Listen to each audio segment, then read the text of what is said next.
Chapter 6, The Platinum Blonde Man. There was no doubt in Matilda's mind that this latest display of foulness by her father deserved severe punishment. As she sat eating her awful fried fish and fried chips and ignoring the television, her brain went to work on various possibilities. By the time she went up to bed, her mind was made up.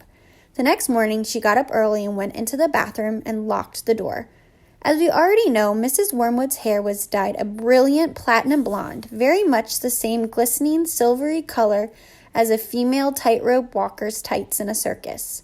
The big dyeing job was done twice a year at the hairdresser's, but every month or so in between, Mrs. Wormwood used to freshen it up by giving it a rinse in the wash bin with something called Platinum Blonde Hair Dye Extra Strong. This also served to dye the nasty brown hairs that kept growing from the roots underneath.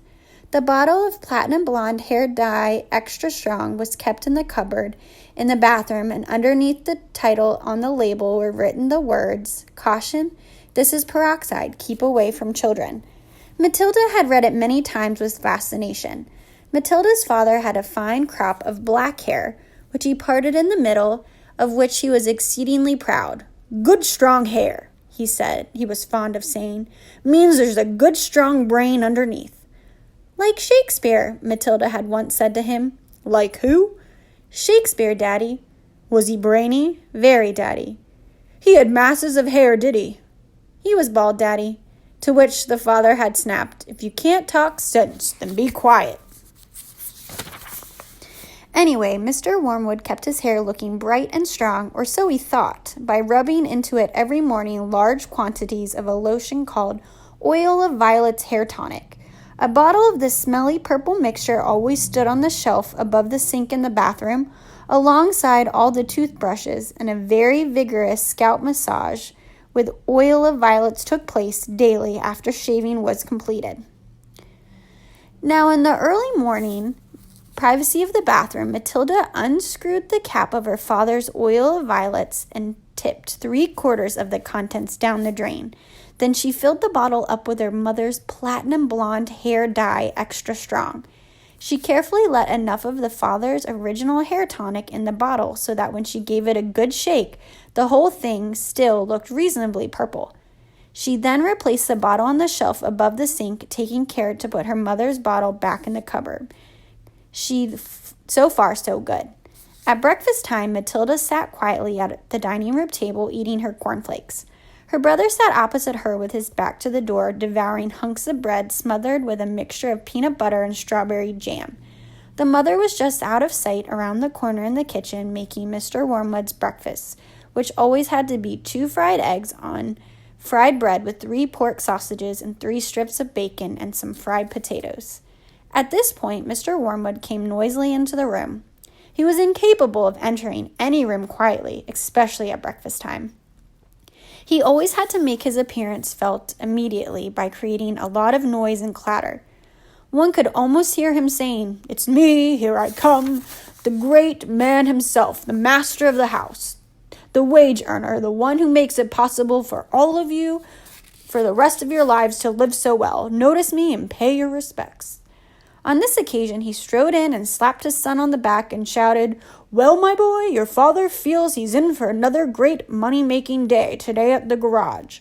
I've got a few little beauties I'm going to flog to the dummies this morning. Where's my breakfast?"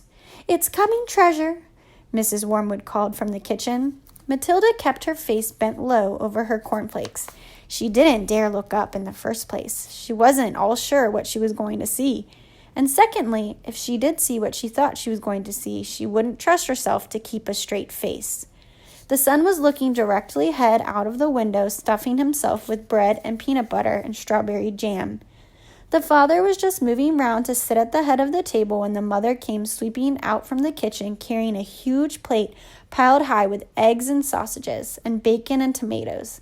She looked up, she caught sight of her husband, she stopped dead. Then she let out a scream that seemed to lift her right up into the air, and she dropped the plate with a crash and a splash on the floor. Everyone jumped, including Mr. Wormwood. "What's the heck gotten into you?" he shouted. "Look at the mess you've made on the carpet." "Your hair!" The mother was shrieking, pointing a quivering finger at her husband. "Look at your hair! What have you done with your hair?" "What's wrong with my hair, for heaven's sake?" he said. "Oh my gosh, Dad, what have you done to your hair?" the son shouted. A splendid, noisy scene was building up nicely at the breakfast room. Matilda said nothing. She simply sat there admiring the wonderful effect of her own handiwork. Mr. Wormwood's fine crop of black hair was now a dirty silver, the color this time of a tightrope walker's tights that had not been washed for the entire circus season. You've dyed it!" shrieked the mother. "Why did you do it, you fool? It looks absolutely frightful. It looks horrendous. You look like a freak." "What the blazes are you all talking about?" the father yelled, putting both his hands to his hair. "I most certainly have not dyed it. What do you mean I've dyed it? What's happened to it? Or is this some sort of dumb joke?" His face was turning pale green, the color of sour apples. "You must have dyed it, Dad," the son said. "It's the same color as Mom's, only much dirtier looking." "Of course he's dyed it," the mother cried. "It can't change color all by itself. What on earth were you trying to do, to make yourself look handsome or something? You look like someone's grandmother gone wrong." "Get me a mirror," the father yelled. "Don't just stand there. Get me a mirror." The mother's handbag lay on the chair at the other end of the table. She opened the bag, got out a powder compact that had a small round mirror on the inside of the lid. She opened the compact and handed it to her husband. He grabbed it and held it before his face, and in doing so spilled most of the powder all over the front of his fancy tweed jacket. "Be careful!" shrieked the mother. "Now look what you've done. That's my best Elizabeth Arden face powder." "Oh my gosh!" yelled the father, staring at the little mirror. "What's happened to me? I look terrible. I look just like you gone wrong. I can't go down the garage and sell cars like this. How did it happen?" He stared round the room, first at the mother, then at the son, then at Matilda. "How could it have happened?" he yelled. "I imagine, Daddy," Matilda said quietly, "that you weren't looking very hard and you simply took Mommy's hair bottle out of the shelf instead of your own." "Of course that's what happened," the mother cried. "Well, really, Harry, how dumb can you get? Why didn't you read the label before you started splashing the stuff all over you? Mine's terribly strong. I'm only meant to use 1 tablespoon of it in a whole basin of water, and you've gone and put it all over your head. It'll probably take all your hair off in the end. Is your scalp beginning to burn, dear?"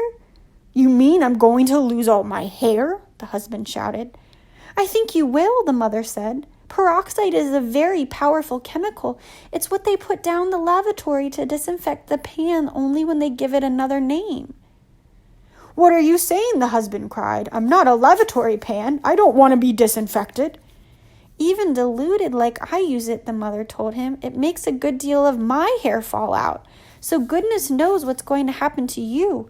I'm surprised it didn't take the whole of the top of your head off." "What shall I do?" wailed the father. "Tell me quick what to do before it starts falling out." Matilda said, "I'd give it a good wash, Dad, if I were you, with soap and water, but you'll have to hurry." "Will that change the color back?" the father asked anxiously. "Of course it won't," the mother said. "Then what do? I can't go around looking like this forever." "You'll have to get it dyed black," the mother said. "But wash it first or there won't be any there to dye." "Right," the father shouted, springing into action. "Get me an appointment with your hairdresser this instant for a hair dyeing job.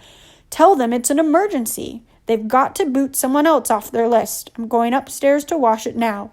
With that, the man dashed out of the room, and Mrs. Wormwood, sighing deeply, went to the telephone to call the beauty parlor. "He does do some pretty silly things now and again, doesn't he, Mommy?" Matilda said. The mother, dialing the number on the phone, said, "I'm afraid men who are not always quite as clever as they think they are. You will learn that when you get a bit older, my girl."